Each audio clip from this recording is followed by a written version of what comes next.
Here's part of the problem. Mr. Beast has acquired Step, a teen-focused financial app valued at $900 million in a deal reportedly worth over $1 billion. So here's part of the problem right here. Right? People aren't going to call this out. Streamers, content creators, everybody that's a little tap dancing and gesture maxing for Mr. Beast right now, they won't call this out because they want to get clout from a collab. They want to go sit in a circle and put their hand on a Lamborghini for 72 hours for the chance at a little drop, a glimpse of more clout. And what this is, if you look at Step, which is detailed here as a financial app literally targeting teenagers, in the words of Mr. Beast, allegedly, in my opinion, he tweeted that, saying this is targeted towards children, teenagers who are not financially set. Right? There's two issues here. One, Mr. Beast has been saying a lot recently that he is broke. He's trying to come off relatable and say he's actually poor. He doesn't actually have a lot of money because he has all of his money tied up in assets, which is literally how every billionaire operates. They don't really have any liquid cash. All of their money is tied up in trusts and in assets and in companies, and then they just borrow based off of their assets. This is like finance 101. So for him to say that and then also acquire a finance app, which is, let's break down what this really is. This is to get teenagers focused on their credit and focus on their credit score so that you stay wage slaves forever. The problem is, and Mr. Beast will never address this because, you know, he has partnered up with the Rockefeller Foundation, allegedly, in my opinion, to promote fake chicken. Well, he actually is partnered up with the Rockefellers. But the slavery system is based off of usury, is based off of credit, is based off of debt. If you have all your money in credit, and if you are always going to be paying interest on your loans, if you owe money to the bank, so it's like things like Klarna right now, you could borrow money so that you could buy Goy slot from Amazon.com. And if you don't have the money right now, you can use credit to pay it off. But the problem is you buy it right now, buy whatever on Amazon.com, your little vibrator or whatever. But when you have to pay it back, you owe more money than it actually costs. You have to pay off more in the future, right? There's interest. And so then you end up becoming a wage slave forever. And this is probably what this app is focused on doing. Turning teenagers, turning them into forever debt slaves, wage slaves, credit slaves.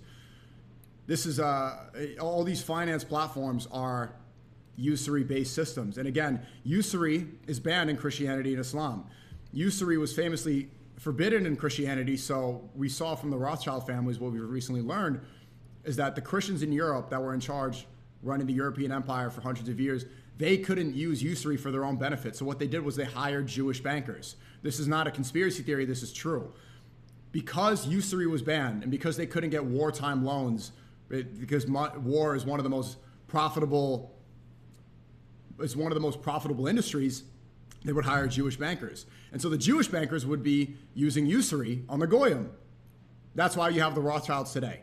That's how you have the power that the Rockefellers, the Rothschilds, these families that are involved in central banking make so much money.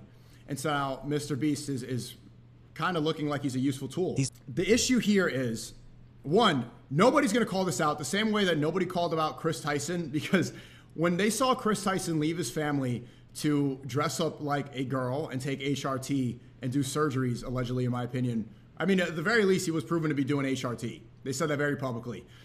Nobody called this out when Chris Tyson left his wife and kid to go dress up like a girl and take hormones, because they called it transphobic, and also all the other content creators that are now tap dancing in Qatar and going to the Saudi Arabia theme park, they wanted to get that collab, so they didn't talk about it. But now they realize it's true. And the same people that say like Feist and they'll talk about Epstein or whatever and say Billy is bad, but when Chris Tyson is a pedophile, talk about it. Nobody says a thing.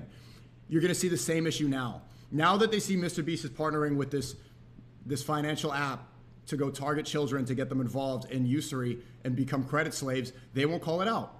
All right, everyone's gonna look away because clout is a priority. This is the same issue we find with U-botting. This is the problem. And I like Mr. Beast. I like Mr. Beast, which is not mutually exclusive. People say it's hate farming when you talk about this stuff. It's not hate farming. If you actually like somebody and care about them and you want the best for them, then you see blatant mistakes like this and you see things that are horrible for the society and for the world, and you say, actually, no, that this is not a good idea. You don't prioritize your little clout collab and your little tap dance in a circle to gesture max with your hand on a Lamborghini. You talk about it and you say that I don't think that this is correct. And so I want every single streamer and content creator who stood silent about Chris Tyson and called me transphobic, even though I'm right about it and you were wrong, you should call this out too. You know that this is a usury-based program targeting teenagers, and this is not okay, and it's going to turn society, it's going to make people wage slaves, debt slaves. This is the matrix once again. Central banking is by and large the definition of the slave system of the matrix. This is how everybody gets sad, everybody has low energy. This is why people are the way they are. This is why $94,000 is the average debt in Gen Z. This is why there's a housing crisis, why rent is higher than it's ever been for any generation. This is why the average 30-year-old does not own a home, is unmarried. Back during the baby boomer era, over 50% of baby boomers were 30 years old and could own a house and be married. In our generation, it's less than 10% of 30-year-olds that are married and own a home. It's a pipe dream now. The new American dream is the basis of living for previous generations. And it's because of things like central banking. It's because of things like Mr. Beast's new app. So if anybody's going to LARP and care about this stuff and go to a moral high ground about ICE, about transphobia, any of this shit that they pretend to care about so they look empathetic to the audience, they need to call this out. They need to say something. Are you going to make the same mistake as Chris Tyson?